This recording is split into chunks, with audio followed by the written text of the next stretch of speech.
All right, well, I'm not expecting too many more people. I only had Tom send out his one notice, so we'll get started here.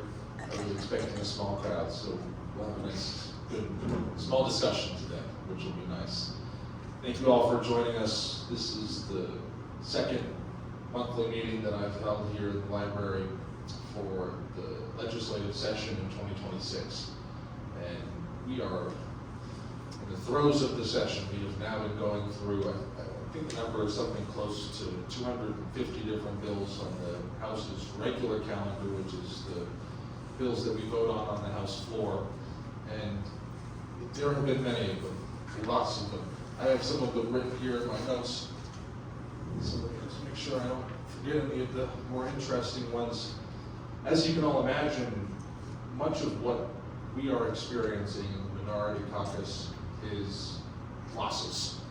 We are there to vote for the minority view in this legislature, which right now is for public education. And so last Thursday, many of the bills that we had first on the calendar were in the education funding and education policy and administration committees. Some of those bills included HB 1557, which mandated that the state raise the adequacy amount for special education funding in our state. And then there was another one, 1799, HB 1799, relative to the overall base adequacy aid, raising that base adequacy aid to what the Supreme Court of the state has determined is adequate education funding, which is $7,379.56. Those bills failed on a 184 to 157 and a 185 to 159 basis, respectively. And, you know, it makes it seem almost like it's a partisan topic, education funding. Especially if you hear the debate on the floor, you think, oh, this is Democrats supporting money and Republicans supporting sensible cuts to our system. Might be what a layman would take away from the debate on the House floor. The reality of the situation is the state provides 30% of education dollars to the local municipalities. We are 50th in state aid to our local municipalities nationwide. What that results in is an unfair distribution of dollars from the state to these local municipalities, resulting in their property tax bills going up and up and up and up, because the difference has to be made up somewhere. There is a base cost for education, and that base cost is around $20,000 a year. And so we're getting the money from somewhere. And if the state is only going to provide $3,500, then the towns are going to make up that money.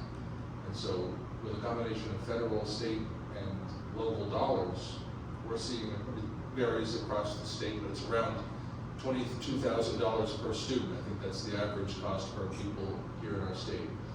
With the state only providing what it does right now, we, the local municipal property taxpayers, determined by our local property values, pay the rest of the bill. And that results in a situation where, and I see your question, I'll get to it in a second, your education, the quality of your education is determined based off of your zip code. So we here in Conval, I got a pretty decent education comparative to the rest of the state, but my friends in Conant, 10 minutes down the road in the abutting town to ours, got a significantly worse education than I did. Less outcomes is the metric that I'm using, meaning the opportunities available in school, the classes that are open to them, the doors that are open to them when it comes to extracurricular activities and the rest. These are all things which determine your ability to get to college, to move forward in life. And because of the ridiculous distribution method that the state has right now, kids in poorer districts have worse outcomes than the kids in more property-rich districts. That's not a partisan issue. So I'll get to your question just about now, but I wanted to end by saying that I get very frustrated in the legislature when we deal with issues like that, where the debate makes it seem like it's supposed to be partisan, but we have the 234 towns and cities in our state, and all of us know with our property tax bills, rising costs for the municipalities resulting in higher tax bills for the citizens of those towns, all while property-rich districts get off on the bill, all while property-poor students have worse outcomes. That's not a partisan conversation. I'll take your question. What's your question? So I share your frustration, and my question is, isn't that $7,000 the Republicans think they shouldn't have to pay, even though the state Supreme Court said they should, about the same number that individual vouchers are? Aren't individual vouchers about $7,000? I think it's about 45, but yes, the spirit of your question is correct. The Republicans are against raising base adequacy aid to what the court says is an adequate education for our students from state aid, at the same time as they're implementing a new education program which provides state aid at just about the same level. To rich people who Well, did not need it. 80% of the people getting vouchers were already sending their children to private schools. Yeah, that is true. 80% of the people who have already received vouchers were not inside the public schools, but that doesn't Didn't determine need the that. money. And they're getting more than Yeah. Conville gets for students? Yes. They're getting From more this- than, they're getting more. Yeah, from the they state. are. They're getting about the same. It's No, about, no, my it is question- about the same. So It's about they, 45. so they give us 45 per student, and they get them. I We got I was listening. 45 per student, saying we need 73 and it actually costs, we said before, 22 to 28,000. Mm. Why is the justification? 45 is okay.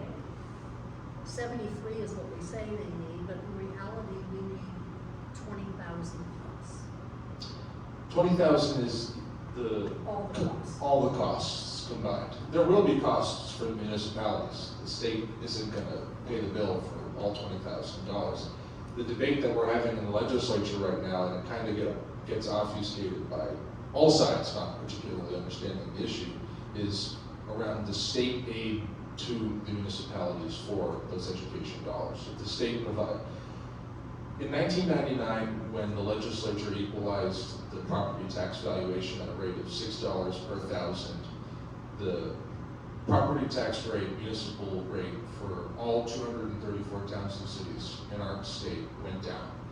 And it went down because the distribution was proper based off of what we were supposed to be doing by the constitutional obligation that the state has to fund education, but also to meet the fair and proportional tax provision that is in the Constitution. I think it's Article 2, Part 5, that, I take that with a grain of salt, that could be wrong, but I think I'm correct, that says that all taxes have to be fair and proportional. And so that's not the case right now with the statewide education property tax. And it is also the case with SWEPT, as it is colloquially known, that the Department of Revenue Administration virtually sets the rate for that tax, which is it's the only tax rate that is set by the administrative executive branch, when most taxes are supposed to originate and begin in the legislature. So there are a lot of problems with SWEPT, but I think it is actually a pretty simple solution. You equalize the property tax rate and you bring back the distribution method that is fair and proportional, equal to all towns in the way that is actually fair and proportional to provide those rates to the property poor districts and to make sure that it is equitable for all. Then I think that the situation will improve very fast, actually, because the legislature will be providing the dollars needed to those property poor districts, and the property wealthy districts will pay a little bit more, but they will still have very high education costs for their students, and the overall opportunities for all will rise. What's the So 20,000 that- person? So that would equal out by taxing more and more people with more money. Well, the SWEPT isn't a wealthy tax. what's, What are you saying, the towns? the towns with more money, yes. We pay the same per thousand across the state, is that what you're saying? So $6 per thousand would be the statewide rate. Right. So Yeah. people who have houses worth more pay. Yes, yeah. Property wealthy. Yeah. So that would be able to pay what we need paying for our schools. Yeah, I had legislation, well, it was Marjorie Smith's legislation that I co-sponsored, House Bill 669 in 2025, which would have equalized the property tax rate at $5 per thousand valuation. And that would have raised the swept revenue by around $1.26 billion, which would have brought it up to, I think, 1.54 total. So we would have had more than enough money to provide to our towns and cities to lower the property tax rate, as happened in 1999. I mean, we hear sometimes from the opposition, oh, you're just trying to provide the schools more money. They're not actually going to lower the rate. This happened in 1999, that's why I say it every time that I bring it up, because this has happened before and it can happen again. And I know for a fact that 1999 wasn't that long ago, so this isn't fantasy land. There was a bill that everybody go to a charter school. What's the status of that? I don't know the status of that. I believe it was just heard in the Education Policy Administration Committee this week. So I don't believe they voted on it yet, but you're referring to a bill that the majority leader sponsored or supports. I read about it with his quote as the lead quote in the paper. And it is a bill which would turn every public school in the state to a public charter school. I don't think it's tough with legislation like that. I try to take, every bill seriously, but there are some bills like that I think are designed. I mean, that bill will never pass the state senate and it will never be signed by the governor. Well, why do you say that? Because it is not feasible. It wasn't signed to be good legislation. Even if you were going to attempt to make all public schools public charter schools, you would do so in a much more deliberate, careful way, because we're talking about brick and mortar systems that can't just so easily be changed with whatever it was, 5 or 6 page bill. Okay. So I believe that he filed that. I mean, we're not supposed to ascribe motive to anybody, but I believe that he filed that just as part of this shotgun of chaos that they're trying to blast onto the public schools. It's not, I mean, I think the open enrollment bill is getting a little bit more serious, but we'll see what comes out of the committee of conference. But I ascribe a similar thing to that as well, where it isn't about pushing open enrollment, which as was testified to by superintendents who run open enrollment programs in their district here in this state, merits. It's about bringing chaos and disruption to the system. It's not about deliberate conversation on the changes to the public school system, which I think we would all be open to having. It's about undermining and imploding the system from within.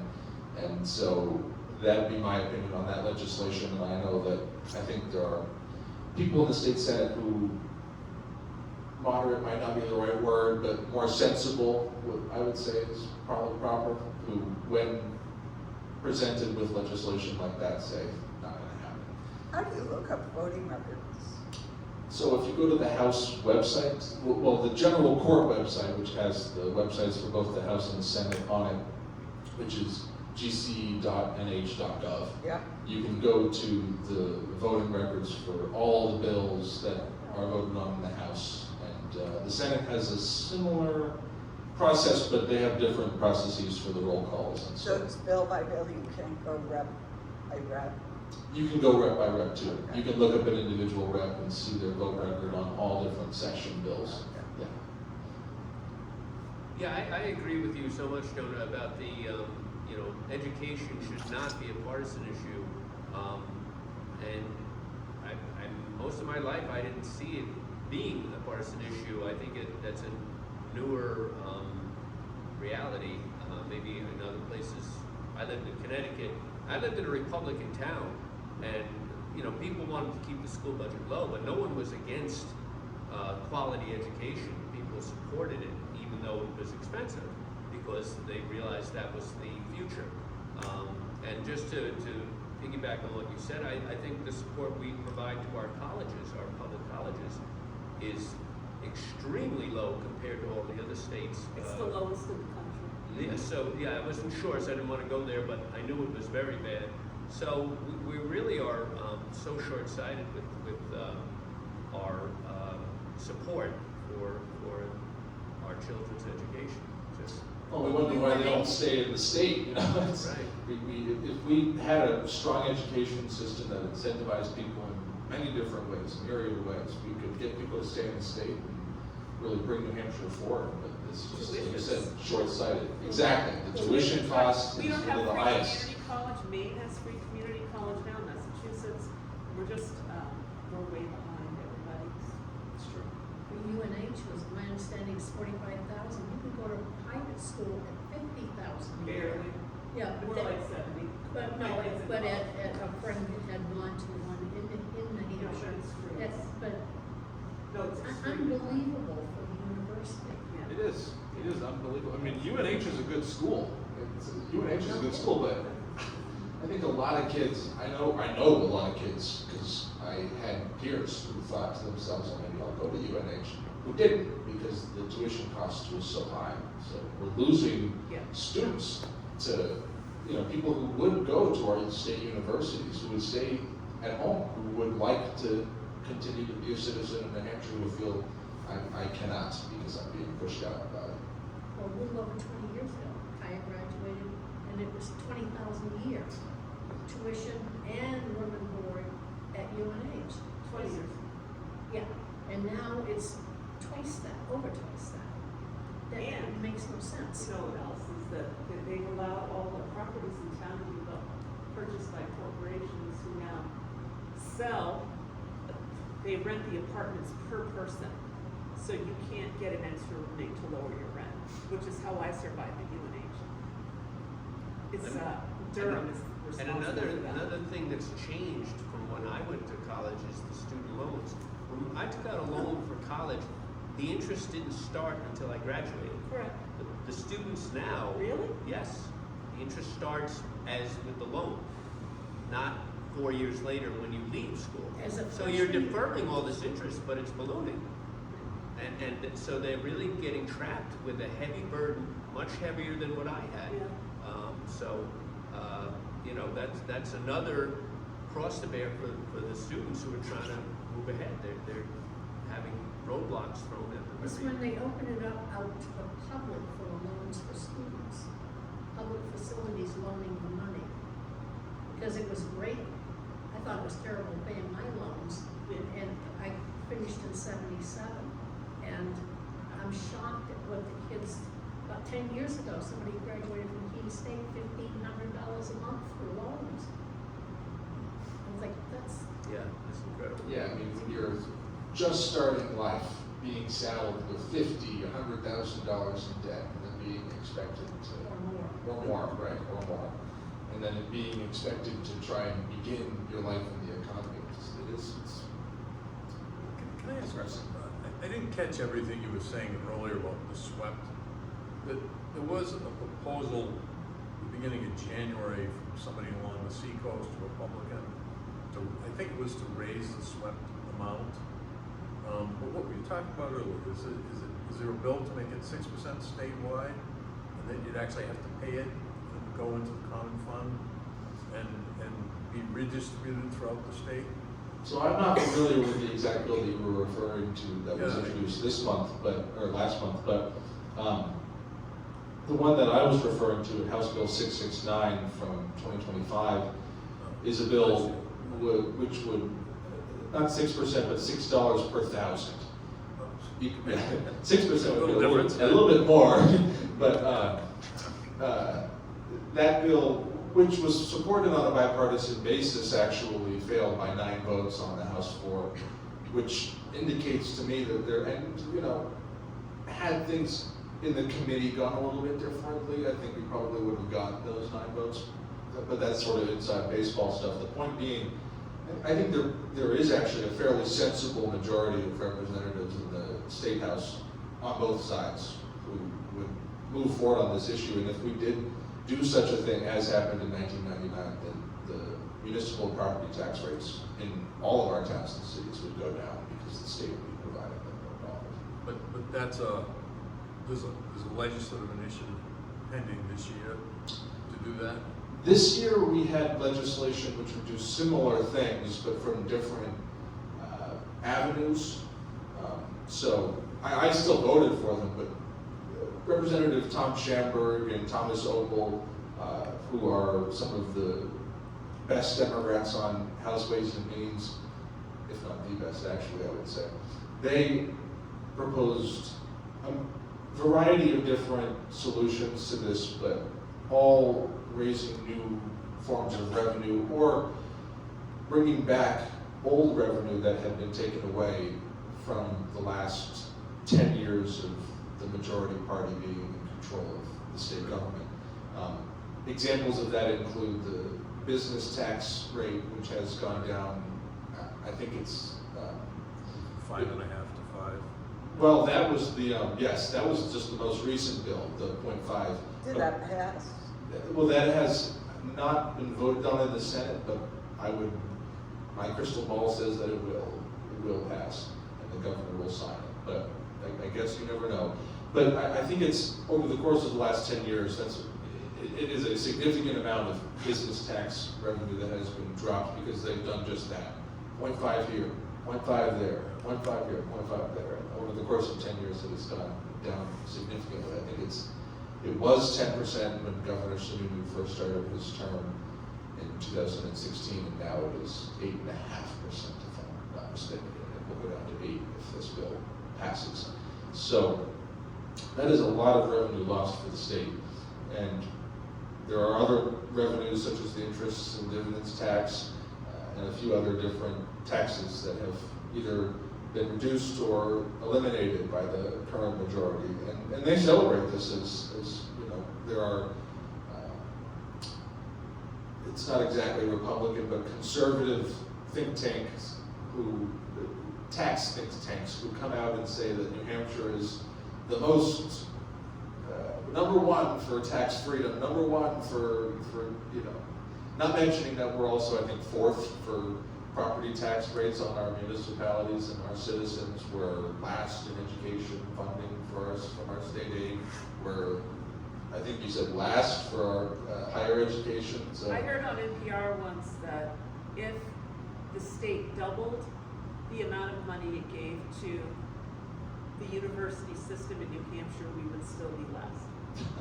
Wow. I don't know if that's still the case. That was a few years ago, but That's incredible. Yeah, If the it's state incredible. doubled its State dollars Yeah. to the we'd still be last. university system, we'd still be last in higher education. That I think speaks Great. volumes to what we're in. And New Hampshire has a small budget.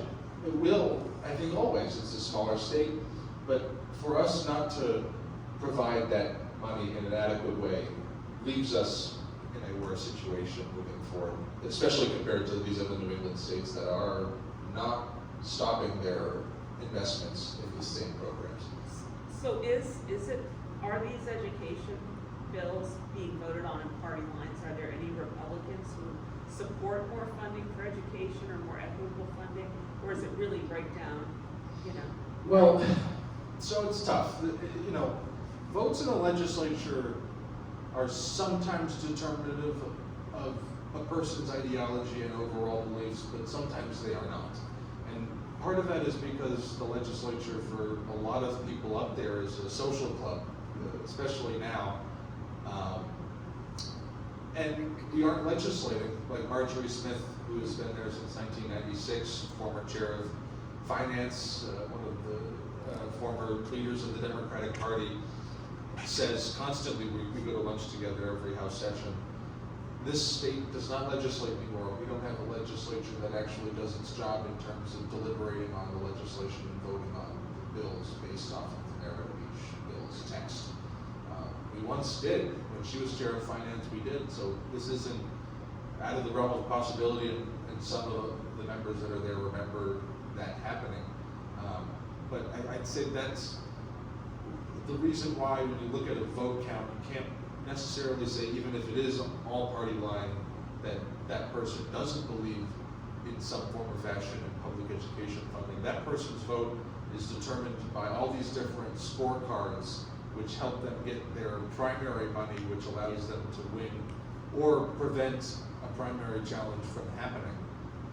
Everyone's scared of having to run a serious campaign against constituents who disagree with them, which is totally atrophying the system. It makes it impossible to actually get things done. We're in politics, there's going to be disagreement, which, you know. And I'd say, to answer your question directly, that yes, there is mostly a party line vote on this issue, but as we saw when it really mattered, when it was tied in my first term in office, there were Republicans who were willing to, despite the scorecards and the primary threats and the threats from leadership, vote with us to pass these bills. I had a bill to raise base adequacy by, I think it was $300. We were going up to $4,100, which was way lower than we needed, but it was after a bipartisan special committee on this issue looking for funds that are already existing in our state budget. So we weren't looking for any new revenues. We were saying, okay, with the state budget as it is currently composed, what can we do here with this? And we were able to find just about $300 per pupil to raise it. And that was, I think, an investment of around $200 million for our public schools. That passed with some 30, 40 Republicans, if I remember correctly, voting for that legislation. And I think they voted for it because, not just because their towns would benefit, but because they know this is the right thing for the state. But was that Free Staters or not? Yep, absolutely. Yeah? Surprisingly enough, there were people who are Liberty Alliance folks who voted with that bill because they were, in that moment, representing their constituents. How long ago was that? That was 2020, that was my first term, and that was 2024. Second year of my first term. This big court decision, 4 or 5 years in the making, the decision came down last fall that under the state constitution, the children of the state are entitled to a reasonable education, and that the dollar amount for that was, I think, $7,000 a year. What I see in the paper in terms of the legislature who sets the budget next year, the response was 2 parts. One is,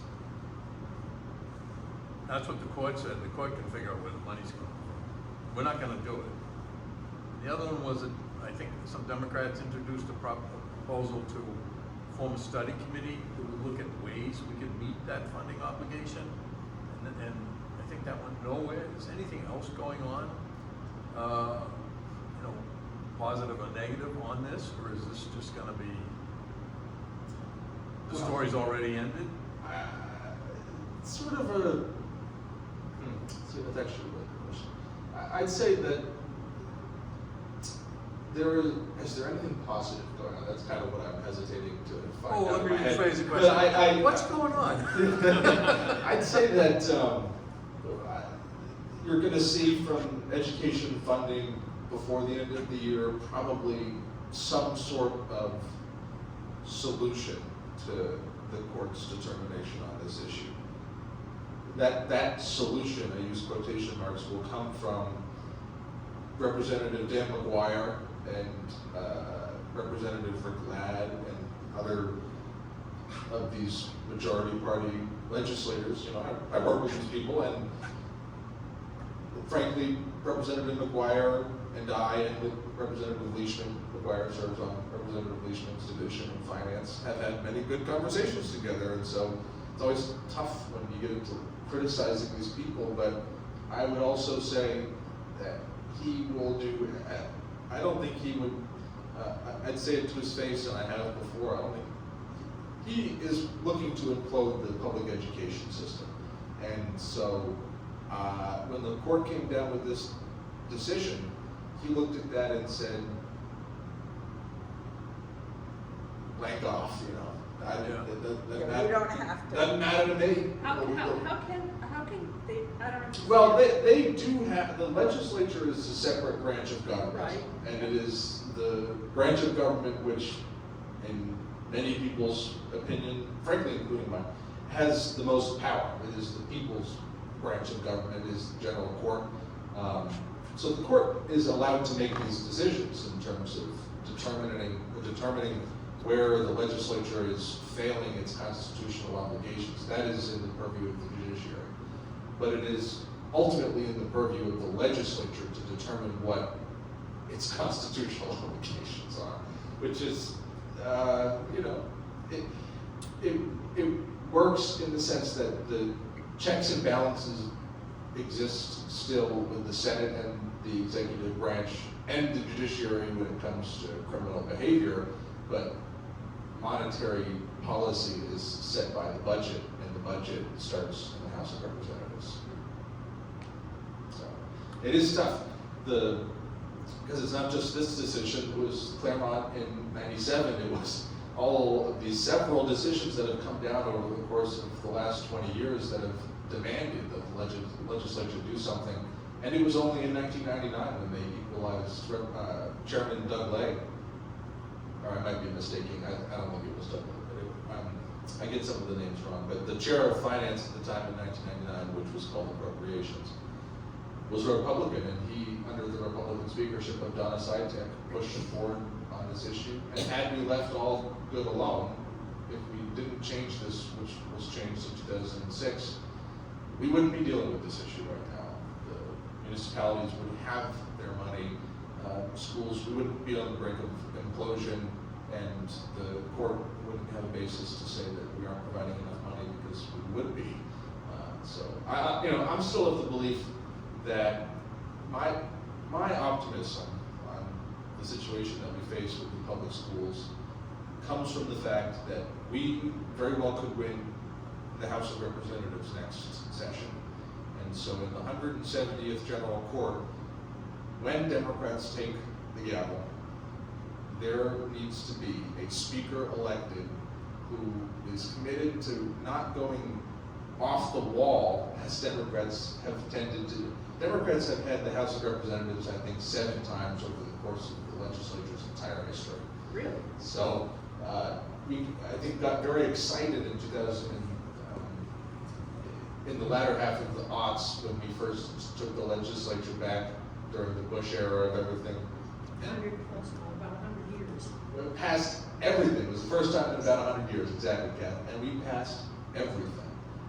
Every fee, every tax, every policy with money to use that money, places, all good policy, all these things I generally would have supported probably, but to do it all at once gave Republicans everything they needed to elect Speaker Bill O'Brien, who then slashed the state budget by almost 50%.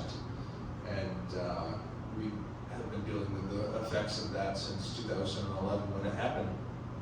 So Democrats taking the House next session and being deliberate in focusing in on, say, on this particular issue, equalizing the property tax rate and forcing the issue through the state on the budget, which means that the state Senate, could take it out, could deliberate on it, the governor could veto it, but the House has the power of the budget. And people are very scared to not pass a budget, to do continuing resolutions in this state, or worse. And so the Speaker and the House of Representatives, the budget process is where its power actually lies. And so if Democrats don't take the state Senate, and if Kelly Ayotte is still Her Excellency in the next session, then we need a Speaker who's capable and focused enough to really hone in on the equalization, get that one thing done, so that we can take the legislature back, and I'd say 4 to 6 years of sensible, deliberate governance from the current minority party could result in all of this tragic implosion of our state government being reversed. But it has to be sensible, because the people here in our state are You know, they're not extreme right, they're not extreme left, I'd say they're pretty sensible. They are extreme right. No, I'd say that the current majority got elected because people aren't paying attention Yeah. to the legislature, not because the citizenry of the state is extreme right. Right, Um, but the legislature is. Yeah, I'd say the legislature right now is fairly, I would caution using the word extreme right, because extreme right is very extreme. I know it's an extreme Someone right. that wants education to Would implode. you- Yes. Would you say extreme libertarian? Yes, I'd say extreme libertarian. I just caution using the word extreme because they will always get more extreme, and they use that language against us.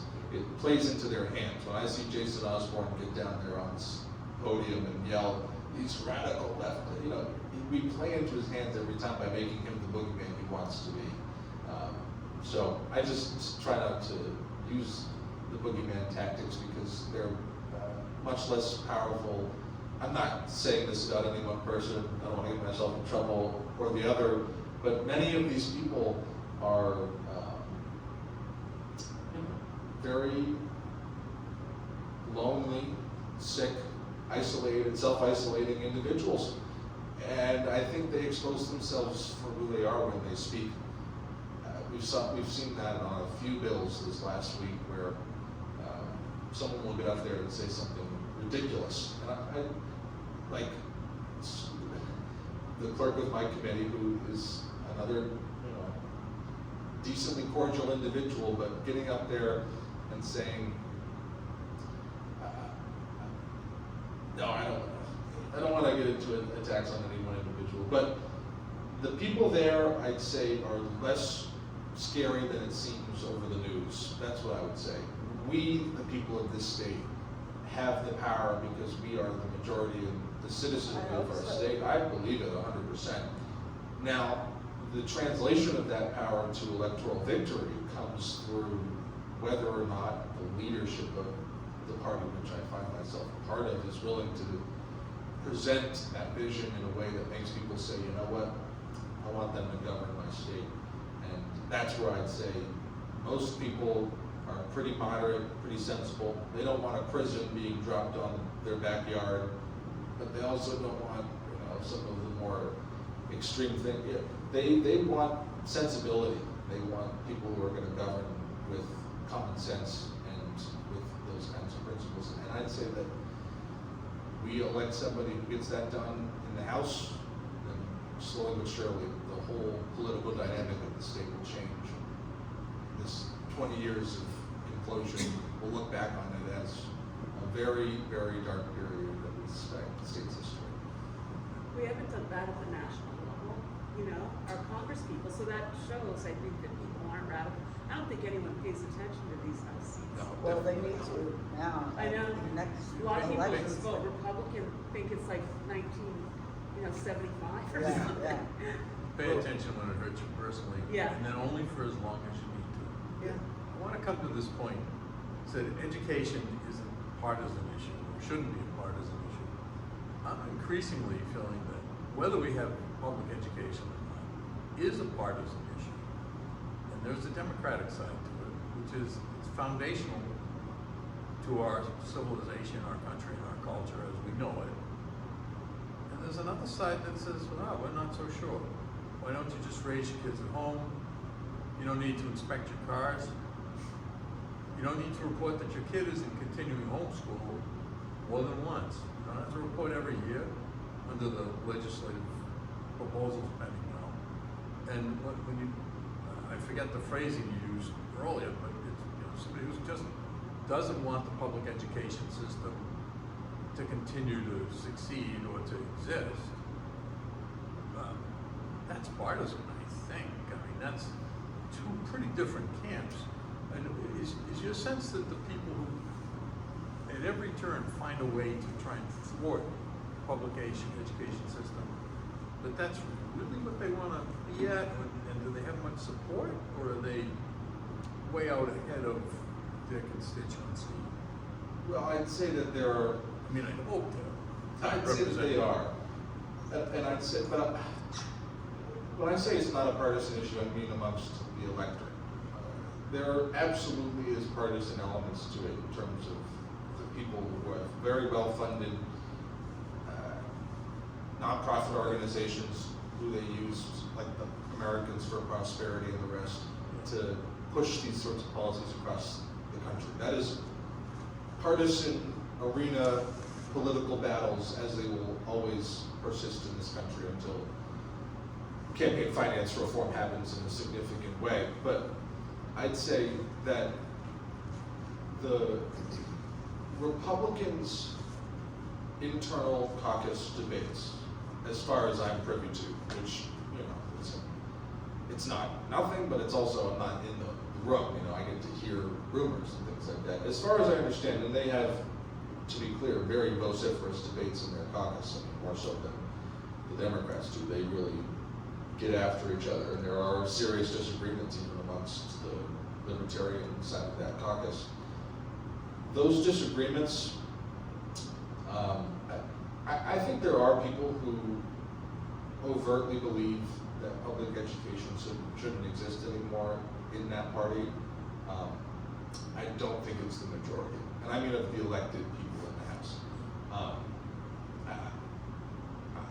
I think that most of the people who are voting against the public education system right now, who are in the legislature, are probably like what you described, you know, a parent of a homeschool child, or someone who is adjacent to having grown up with homeschool beliefs, and somebody who believes that the public education system is nothing more than an indoctrination camp, you know, this sort of another brick in the wall imagery from Pink Floyd. But, you know, as an old school lefty, I hold that kind of belief too, you know.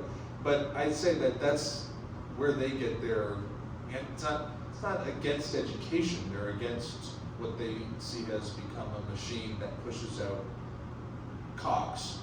That's a fair criticism, but I think that their response is to, that we're past the point of no return.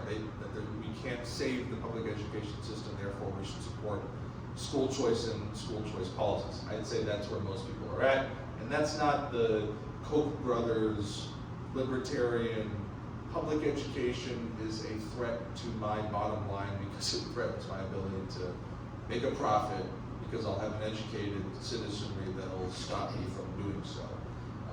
I'd say that is certainly the belief of some of the more established, wealthy, the reason why those layman individuals think there is no way to save the public education system is, I think, because of the propaganda pushed by those people who believe in overtly destroying it. So to answer your direct question, no, I don't think it's the whole caucus. I think it is just very small elements of it that won't say, we're here to destroy the public education system, but they're saying, we are here to fight against a public education system which has become the machine that pushes out cogs. And we're gonna do so by Pushes out what? the cogs, like cogs in the machine. Oh, We're gonna do so by supporting school choice and other kinds of school, as but opposed to. so their objection is conformity. I thought their objection was learning, that they be open-minded. I thought the objection to education was, I don't want to be open-minded. No, I'd say that's what that was the distinction that I made. There are people who are very wealthy who I think have that goal. The majority of people in the Republican caucus are not going around saying we don't like learning, we want to close the minds of people. They believe that the education system, and this belief stems from reality in a lot of ways. Like I said, I'm an old school lefty who will listen to another brick in the wall, and you know, I'll sing that till the end of my days. I love that song and I love the message behind it, and I think it's partly true, but they're using that style of thinking to further the belief that the public education system is past the point of no return and therefore should be destroyed. Because students come out cookie cutter.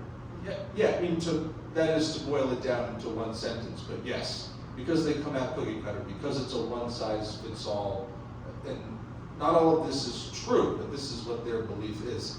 Because it's a one-size-fits-all place that doesn't conform to the individual needs of a student, there's plenty of criticism that have been brought up by homeschool parents who come to testify in favor of the Education Freedom Account system that I think is absolutely fair criticism of the public education system.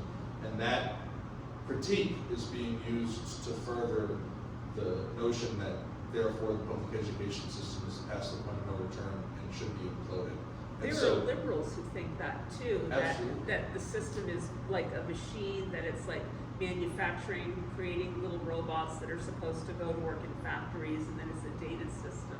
But the left people, the people on the left who believe in changing the system that exists, they don't believe in destroying it, so Right. that's the difference. But the factory thing, that's people who want education to implode and have stupid children. That's the ones that want them in manufacturing.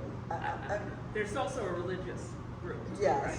yeah, Yes. no, I Yeah. understand. They that, don't want but- their kids being in But Davina. I think people who advocate for education are not the same ones. They're saying you come out of school uneducated. I'm confused.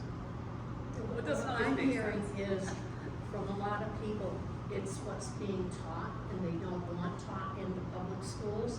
They don't want to teach about race and what actually happened in History. 1865. World War They II. don't want sex education in the schools.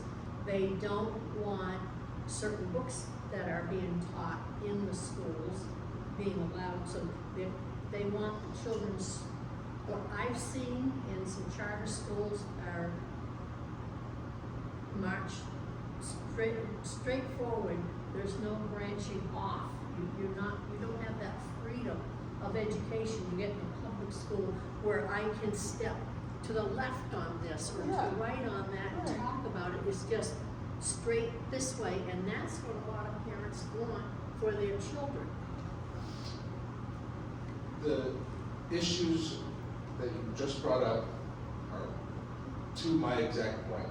These small little, oh, I disagree with this in the public school, I don't want that book on my shelf, I don't want, whatever fair criticism of the public school is being used to further the narrative that we should implode them. No, the people who are voting, even as legislators, against the public schools don't always want to just implode the public schools. Even though that's the effect of the bills, that's not what they're going around thinking to themselves in the legislature every day. They're not going around saying, oh, I'm here to implode the public schools.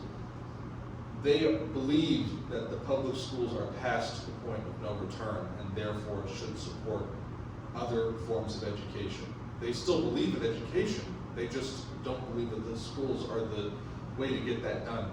I think that's because we haven't put up sufficient enough defense Yeah. to the public schools, which says, no, we support reforming the public schools to make them more accommodating to the individual need of a student, and et cetera. All of these different things that'll make school a place that is fostering of the kinds of education that are going to prepare people for the 21st century, not just in terms of technology, but in terms of the changing dynamics of our world. Meeting children where they are and having this education system that genuinely works, that's a vision of the future that most people in the legislature would get behind. No doubt Critical about it. thinking, for example. Exactly, absolutely. But- And critical thinking, critical thought, the learning of history from all sides and spectrums and every different thing from fact, Yeah. learning what to think, not how to, Well, learning then how to you- think, not what to think. The 90-minute classes at Conbell, the kids are not being taught for 90 minutes. Oh, go ahead and do your homework now at the end of class. That is not teaching. That 90 minutes is supposed to be a teaching apparatus. Well, a lot to change. We got a school board member here, obviously. Yeah, but I was gonna say, Kath, I wanted to follow up about what you said, because there's been bills put forth about not teaching divisive concepts, which is the whole point of teaching, Yeah. especially history. Of course there's been divisiveness. We started with a revolution. That can't get more divisive than that. And we've had major, changes in our country caused by protest movements because of disagreements. So the whole idea of divisiveness, to pretend that we don't have divisive moments throughout our history, those are some of our best moments because they were moments when we moved forward because we confronted something that wasn't working and was wrong. So I agree with how you phrased it before about how a lot of people who are against the public schools are really against diversity within the classroom even. Like within their fellow students. They don't want to be with people who don't look like them. They don't want to be with people who don't think like them.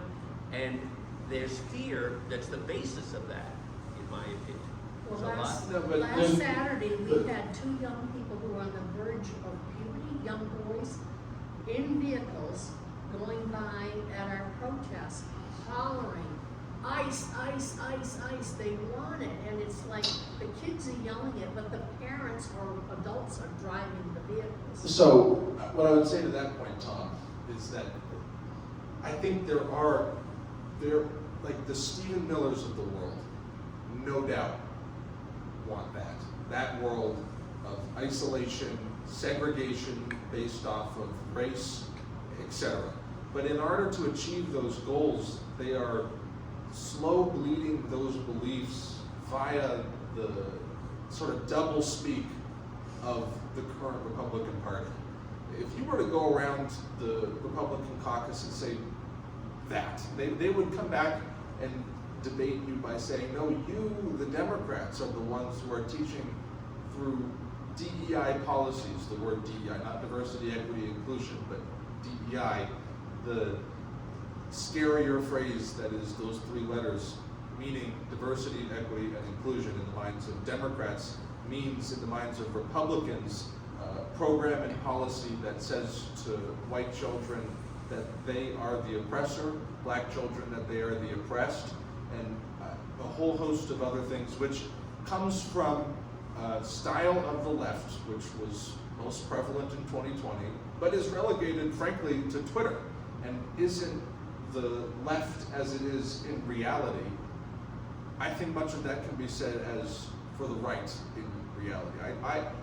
I see this even in the legislature where there are so-called regular people on both sides who hold those sorts of beliefs that regular people do. Oh no, but you, the Democrats, want X, Y, and Z, and you, the Republicans, want X, Y, and Z. But when we are able to have a conversation, our common core values are the same. We want an education system where all students, regardless of race, gender, the rest, creed, whatever it might be, are educated and prepared for the 21st century. We want a society where all can participate and are judged based off of character, not the color of their skin. And it's the small group of Republican elite that are slow bleeding these beliefs out and creating this divisive conversation that is keeping us from being able to discuss, that allows us to move forward. These anti-DEI policies putting in place things, not to stop them from saying white people are the oppressor and all this other stuff, which I might support, but to ban the diversity programs which have allowed black people to enter spaces or employment that they weren't once able to, etc. And so I just see a situation where we talk over each other. And what I try to do in the legislature is make it so that the regular people, I'm never going to win someone who's David Koch's best friend or whatever, Koch is still alive. But I might be able to win someone who's listening to the propaganda from David Koch or, again, whoever's alive still. Because propaganda can always be broken. Someone who's in a violent, abusive relationship can come out of that abusive relationship when the truth is told to them. And it cannot be, well, you're dumb because you're staying with the abuser. It has to be, no, I love you, let me bring you into the fold because I love you, and let me show you what that love truly means by telling you the truth. Not by, oh, la, la, la, but by telling you the truth sternly but compassionately. And I think if Democrats do that, then then we will win. We are on the righteous side of the issue. I mean, I'm biased. I'm a liberal, lowercase l individual, but I'd say that we are when it comes to where the future of this country is going to be. Allowing for all people, regardless of who they are, to participate in the society, being protected with equal rights under the law. I'd say that all of those basic elements, when it comes to the economic stuff, healthcare, a healthcare system that works, an education system that works, etc., building an economy that is going to fit in this 21st century world. Democrats are winning on the issues, and if we can present those in a sensible way, then I'd say that we win in general. I appreciate your optimism, Jim. I want to know I'm not, what makes you think, Take care. you too.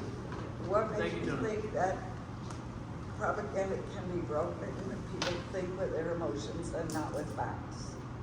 I'd say that I'm not entirely optimistic because people do still talk over each other, but like I said, I mean, I've seen it happen working in the nonprofit world and other things. An abused individual who has no idea they're being abused can be brought out of that abuse by being told the truth. And if it can happen to an abused individual, it can happen to an abused I see citizen. you said metaphor. What do you mean by telling the truth? What do you mean? I mean, you go to that, I mean, it looks different for each case and it will look different for each individual when coming out of the situation this country finds itself in now.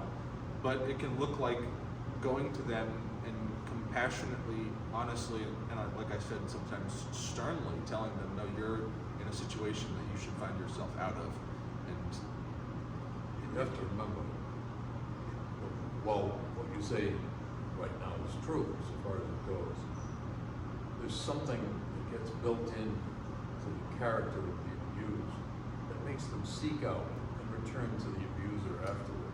agreed, If the but relief that they find is less than as advertised, and it's, I mean, God bless you for being willing to try and engage with those kind of problems, but I think one of the things that's been difficult for people from the general point of view that you get around here is we believe in certain values and we believe in rationality. And rationality isn't calling the shots on a day-to-day basis, and it doesn't call them in the long run either. But it calls them in the arc that we want society to move in. So we don't really have any choice to keep doing what we're doing or to stop believing what we believe.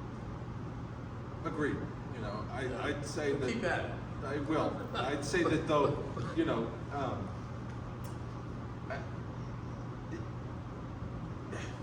part of the biggest issue that we have is that we talk over each other, and we're living in, and that's always been the case, I'd say, but it's far in a way exacerbated by the fact that we are living in totally different worlds. But the world is the world. The material reality of the world is a fact, and the more that we have, this is why I attempted to build this, and it'll get, you know, I didn't send any notice out for this, so I'm surprised anyone showed up actually.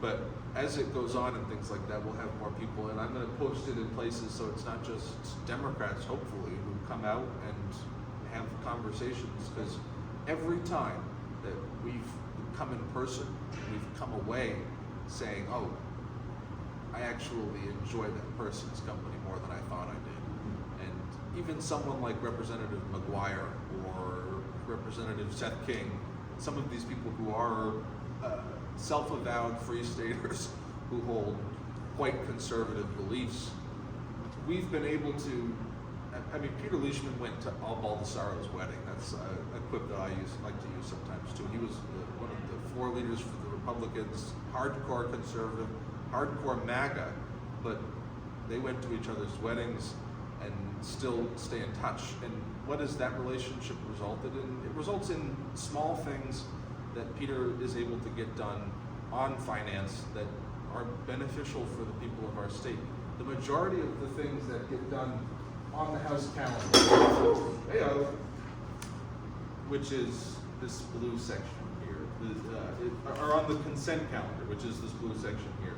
And this last session, I think it was some 46 bills were on the consent calendar. Those are bills acted on in a unanimous fashion. So a lot of the work that gets done can be bipartisan, nonpartisan, I should say. And it's just about returning, at least from a legislative perspective, the legislature to a place where it actually legislates, where members come in and they are shown standards that are quite high. You are elected to a body where people have been here for 200 plus years, since 1680, and you will, I mean, which was almost 100 years ago, and you will serve with respect. Members aren't told things like that anymore, and they come in with, this is sort of figurative, but it's also literal, a t-shirt and sweatpants. And that's on both sides, but it's also the Free Staters. And the more respect that people have for the body, the harder it is to say, I hate you, you're terrible. We have to be together for 2 years, and we've got a $16.5 billion budget that has text to it, you know, so it's harder for them to speak under us and over us. We are talking about something tangible, and anytime that I've been frustrated in the legislature, I've come back to that and found that we've been able to get things done. So I always sound optimistic. I'm not entirely that optimistic, but I am certainly someone who is not going to give up that easily. Well, I appreciate your lens, your point of view. Thank you. Yeah. I got a question.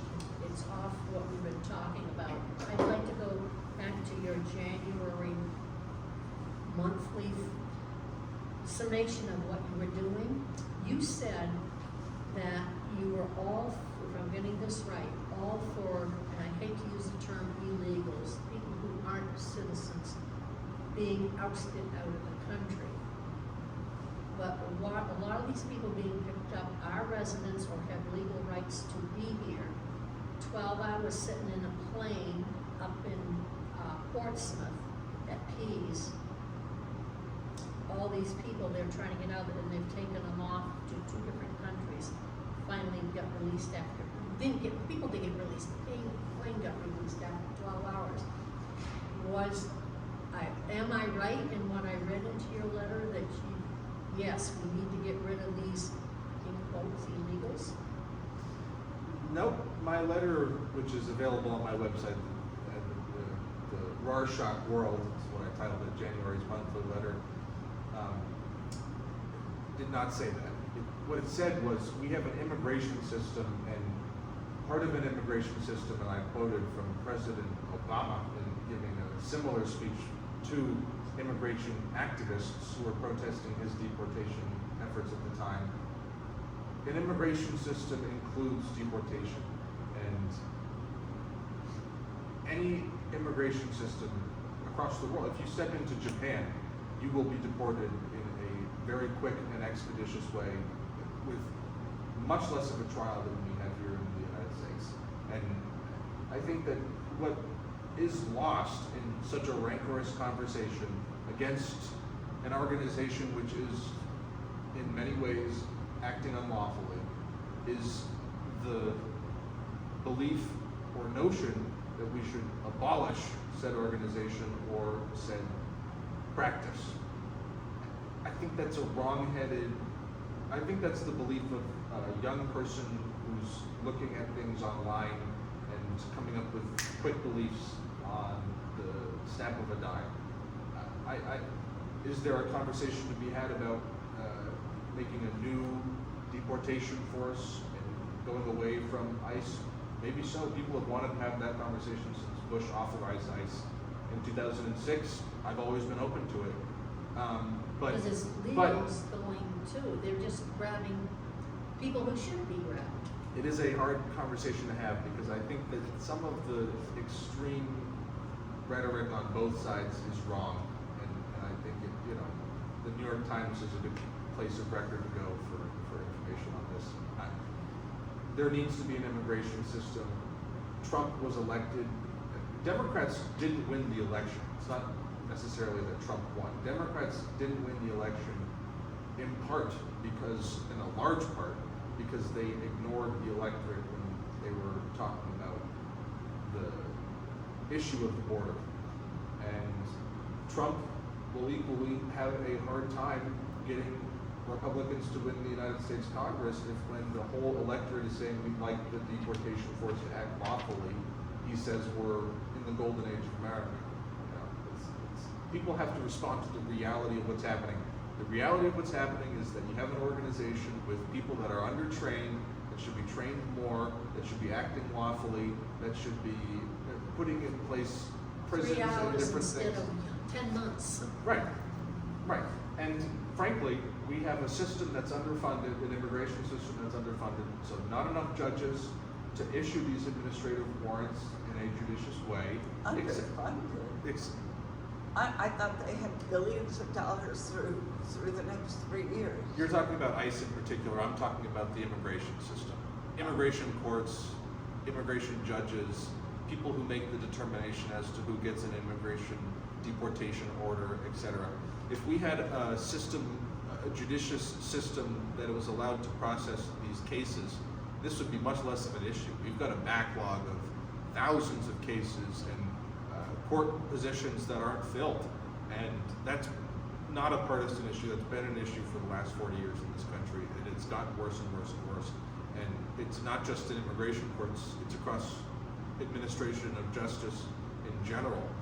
The court system is being defunded. And if there's a constitutional threat that I see, it isn't the actions of officers who act. Officers should have an understanding of the Constitution and should be acting lawfully based off the constitutional law. The baseline of who enforces the Constitution is the courts. And officers will act more lawfully if we have a court system which acts more expeditiously on these things. So, now, all I was saying in that article, Kath, was that we need to be careful because Democrats lost the election ignoring people when they said that we don't support having the porous border. We will lose the election again if, in trying to get people who oppose the unlawful actions of immigration customs enforcement, by saying we will abolish it, I would say that we risk losing the election again. And so I was just trying to make the point that we shouldn't frivolously be against deportation when it is something that is critical to any sort of sane immigration system. I think it was that. It is over. Passive and